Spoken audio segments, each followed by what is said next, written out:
What's going on, everyone? Welcome back to my channel. In today's video, we're going to be looking at 4 exercises for hip impingement. So if you've had an x-ray and your doctor has diagnosed you with hip impingement, or maybe you feel groin pain when going into a deep squat or bringing your knee up towards your chest, then today's exercises will be helpful to you. When we're looking at this diagnosis of hip impingement, the technical name is Femoroacetabular impingement, so you'll see FAI.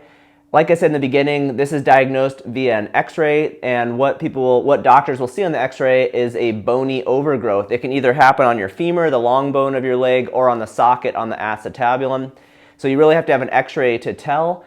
If you have pain in your groin, like I said, with deep squatting or when pulling your knee up to your chest, then you can go ahead and try the exercises in this video, even if you haven't had an x-ray. Also, if you have a labral tear, a lot of times a labral tear will create similar groin symptoms. The exercises in this video will help with both hip impingement and labral tears. In terms of rehab, the key with hip impingement is to focus on multiplanar strengthening, which means we're going to strengthen our hip joint in all planes of motion, which are the sagittal, frontal, and transverse planes of motion. For this first exercise, we're going to strengthen in the frontal plane, which is our side-to-side movement. So you're going to lay on your opposite side. So if my left leg is the leg that has the pain, it's going to be on top. I'm going to lay all the way on my side, and this is called Sidelying hip abduction. I'm going to put my hand up here on top of my pelvis, kind of roll forward just a little bit, kind of log roll your body, and then I'm going to bring my leg up and back to the corner a little bit. Moving my leg away from my body like this is called hip abduction, and as you can probably guess, it strengthens our hip abductors, which is primarily going to be gluteus medius and gluteus minimus, which are out here on the outside of your glute region. We'll also strengthen a little bit of our TFL muscle.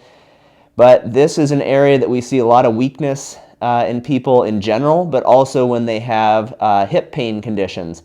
So I like to start with this one because it's one of the, it's one of the primary deficits in terms of strength that hip patients often have. For all the exercises in this video, go for 3 sets of around 10 to 15 repetitions. Just go until you're tired and try to do these exercises every day or every other day. If you can get them 3 times a week, that is a good starting point. Okay, so this is our first one, Sidelying hip abduction. For the second exercise, we're going to strengthen our hip extensors, primarily gluteus maximus. For this one, you're going to lie on your back. You're going to bend your knees so your foot's flat on the ground, and we're going to do a single leg bridge. So put your arms down at your sides. Think about pushing your foot into the ground and kind of squeezing your glutes up at the top of the movement. Try to keep your low back muscles relatively relaxed. Really think about your hamstrings and glutes creating the movement. Again, we're looking at 3 sets of 10 to 15 repetitions. And this is going to strengthen primarily gluteus maximus, our major hip extensor, and this moves us in the sagittal plane. So our first exercise was in the frontal plane. Now we're strengthening in the sagittal plane. Like I said at the beginning of the video, we really want to have exercises for all 3 planes of motion. All right, so this is that second exercise, a single leg bridge. Our third exercise is called a quadruped fire hydrant. You're going to grab a loop band like this. I'll put a link down in the description for a set of these. They're a great tool to have for lots of different exercises. Put the band around your knees. You're going to go onto your hands and knees.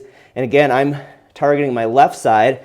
So what's going to happen is I'm going to bring my leg out to the side into abduction like before, but then I'm also going to rotate up, which is going to create external rotation. So this is our first exercise where we are strengthening in the transverse plane of motion, our rotational plane of motion. So try not to rotate your back a whole lot. Just go as far as your hip can go. This will, once again, really strengthen all of our glute muscles, gluteus maximus, medius, and minimus.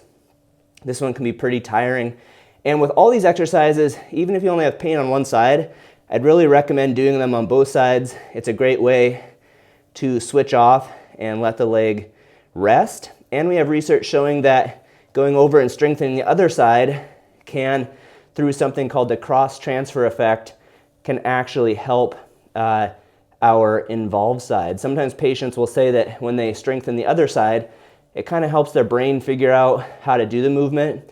And then when they go over to their painful side, they can engage and activate the muscles a little better and complete the movement more easily. So again, 3 sets, 10 to 15 reps. This is our third exercise, which is the quadruped fire hydrant. For the last exercise, we're going to use our loop band again, and we're going to go back to strengthening in the sagittal plane, but this time we're going to work our hip flexors on the front of the hip joint, an area that a lot of people, another area where people are weak and often don't train these muscles. So take your band, you're going to put it kind of around the laces part of your foot.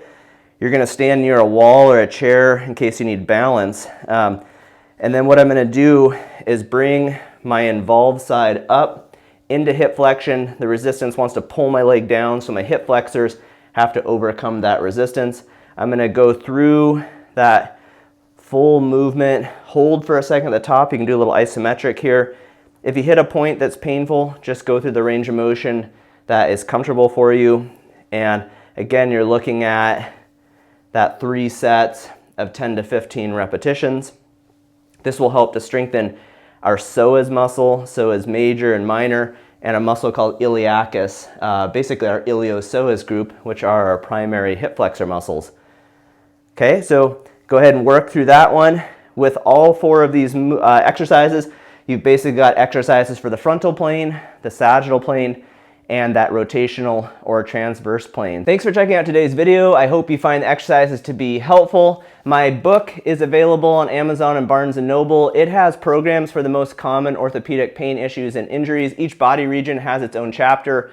If you go to the hip chapter, you will see that the first program is for hip impingement and labral tears. So this program, like all the programs in the book, will take you through 3 phases and have pictures of me doing all the exercises. Basically, it's a more comprehensive program, more comprehensive than what you'd find in my YouTube videos. So if you'd like to have a resource at home that allows you to do all of your own rehab for the most common conditions, I will put a link for the book down in the description. Thanks again for checking out today's video. I'll see you in the next one. Bye.